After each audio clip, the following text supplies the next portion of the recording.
that's change. As a child, this concept terrified me.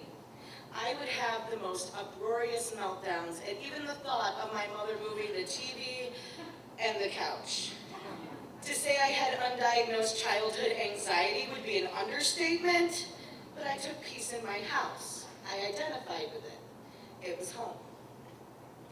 I grew up just north of Battle Creek, not so far north that my family farmed, and not so urban that I had to walk to school.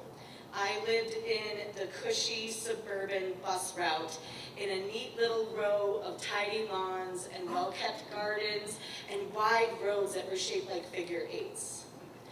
Across the road there was a vacant lot, and the kids would all play kickball until the moss would dance across the streetlights. I was the youngest of 7. My siblings were all a great deal older than I, so my nieces and nephews and I grew up more like cousins. My dad was 50, so I essentially grew up at Grandpa's house, at least when they came over. At least when they came over.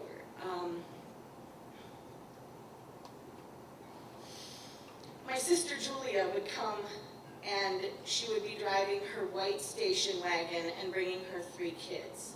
Now, my sister Julia was a writer and a mother, so she'd tell us that she'd be leaving Indiana by about 10 in the morning, and we'd be lucky if she'd get there by midnight. I remember looking out the big picture window through the magnolia tree with its sweet smelling blossoms that blossom twice a year, waiting for those headlights to pull in the driveway. When they would, it was so exciting. It was loud and booming. Laughter and hugs would lend to the parents and the adults going upstairs to the tiny kitchen and the kids to go downstairs to run amok. We played games like hide and seek. Underneath the stairs, through the coat closet, was the best hiding space. You would have to brave your way through the coats, Mom's old Christmas wrapping paper, and a vacuum cleaner, and there you would find a small hobbit door.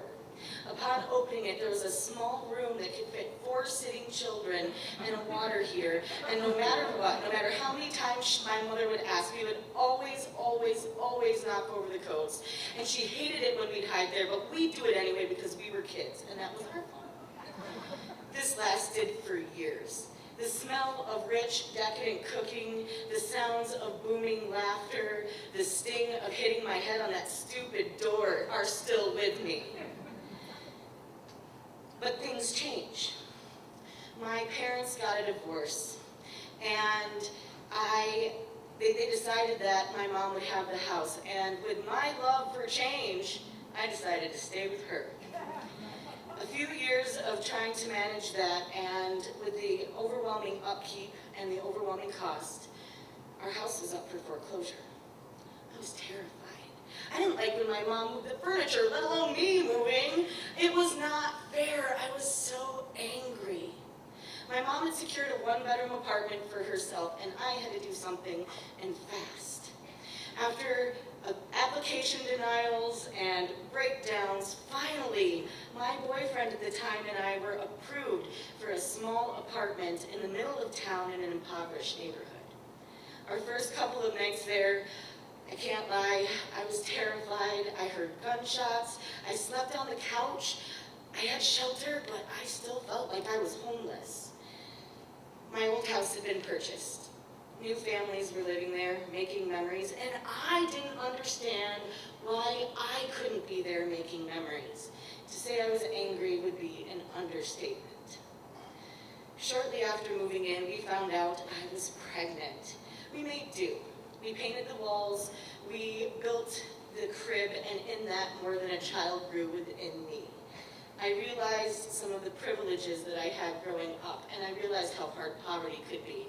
And I learned to embrace change a little bit, and also learned that that neighborhood that scared me really wasn't that bad. It's not always something to fear when things go the way that you don't expect. Now, it's a decade later. I live in a foreclosed house with my husband, my daughter, and my son in a 1950s idyllic neighborhood. Often I think about the people that lived there before me. I wonder about their memories. And if they miss it like I did, or if they found peace like I have. See, I don't throw temper tantrums very much anymore. And my breakdowns are few and far between. And I've really found that change is something to embrace. Home is not the magnolia tree. It's remembering the sweet smelling flowers. It's not the hiding space, it's the fact that it was my secret place.